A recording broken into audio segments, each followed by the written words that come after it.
The Northern Rail Trail is a smooth stone dust path 58 miles long with a great variety of scenery along the way.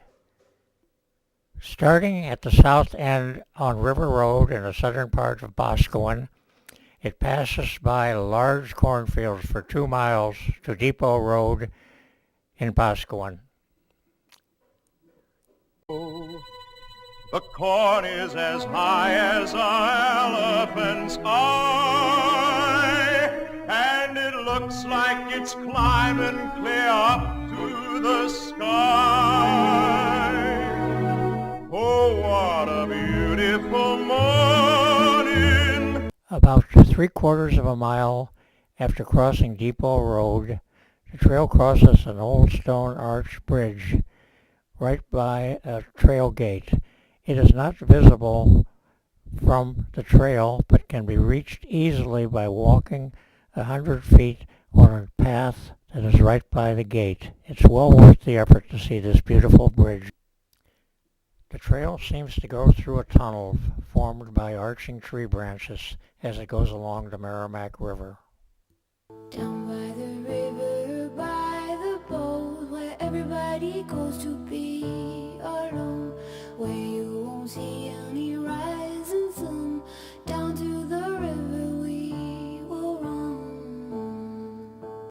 About 2 miles north of Depot Road, another smaller stream goes under the trail, this time through a stone culvert about 100 feet long. This must have been built when the railroad was first built and water is still flowing through it. Farther on, the trail crosses a pretty stream at an embankment. The stream flows under the trail through another beautiful stone arch bridge. It is not difficult to scramble down the embankment to view the bridge, which is not visible from the trail.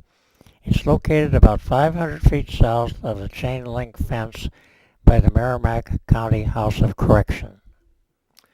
The sound of trains at the abandoned Garish Depot in Boscawen is no longer heard.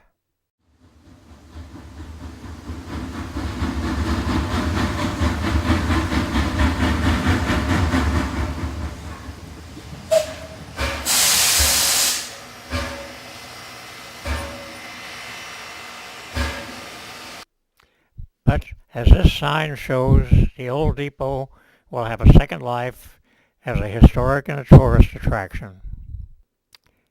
Passing into Franklin, the trail continues near the Merrimack River, passing another large farm field. Rail trails are good for people with handicaps and the elderly. Here's an 88-year-old Parkinson's patient on a tricycle.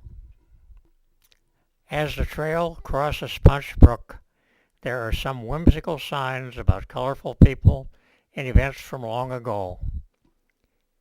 The trail then goes near the town center, but still seems secluded. Trees hide the highway, which is only a short distance away.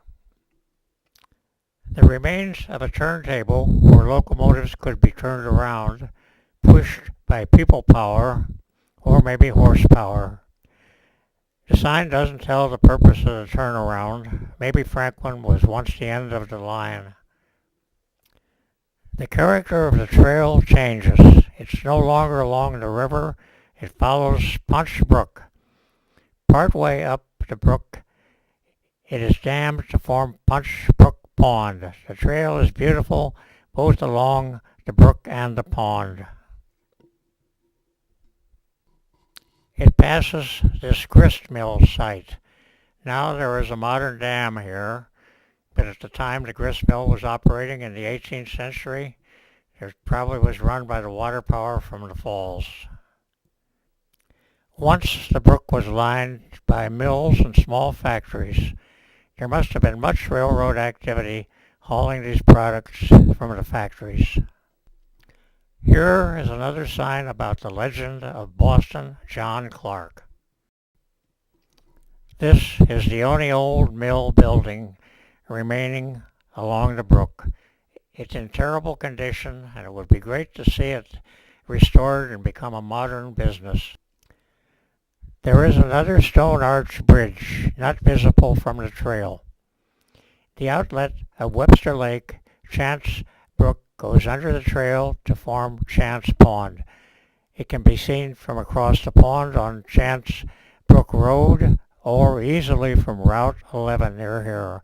The trail soon crosses Chance Brook Road, and 100 feet away is Route 11. Turn right on Route 11 and go a quarter of a mile to see the bridge very close to the road.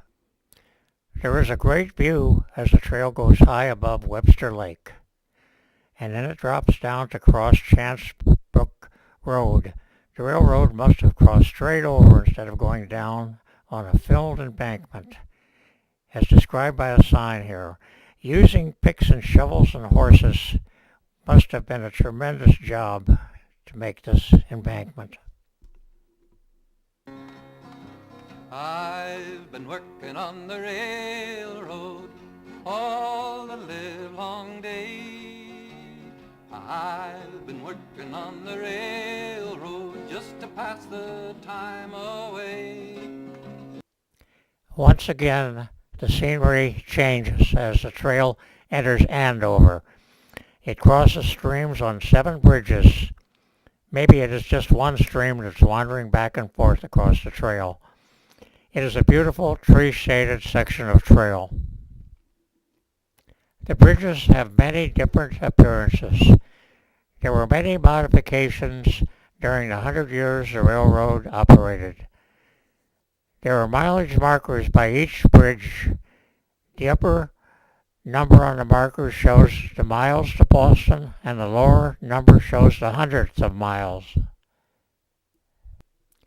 Walls built along the track changed greatly over the years. At first they were made of roughly fitted blocks of granite, then much better fitted granite blocks, and finally of concrete. The trail is especially beautiful at East Andover.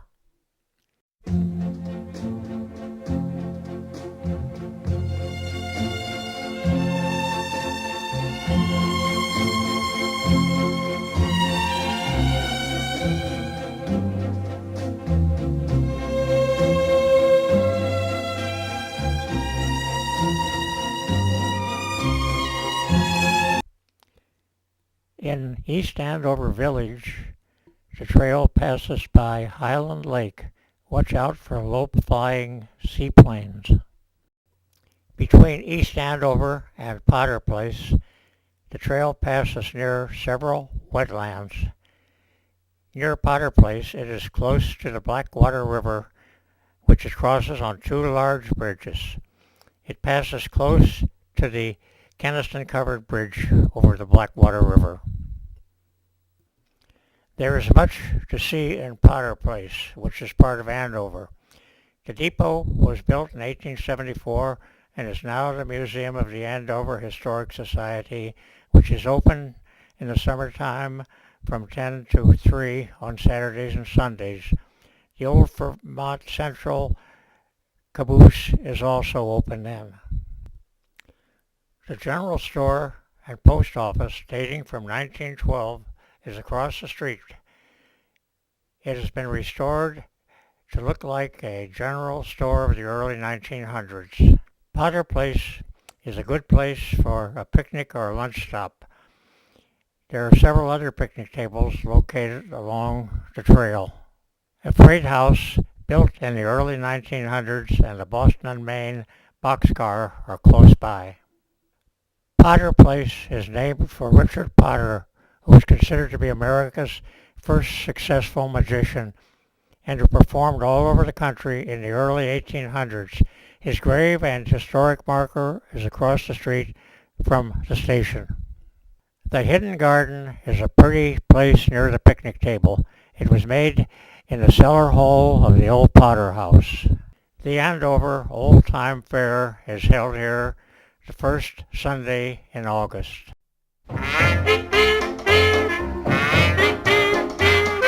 The sun is a-shining to welcome the day.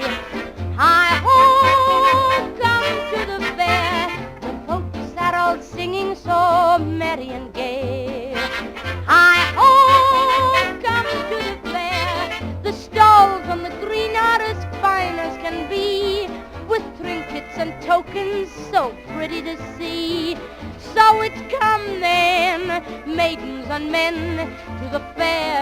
pride of the morning. The Friends of the Northern Trail held an informative ride between Potter Place and Danbury, led by Charlie Freiberg.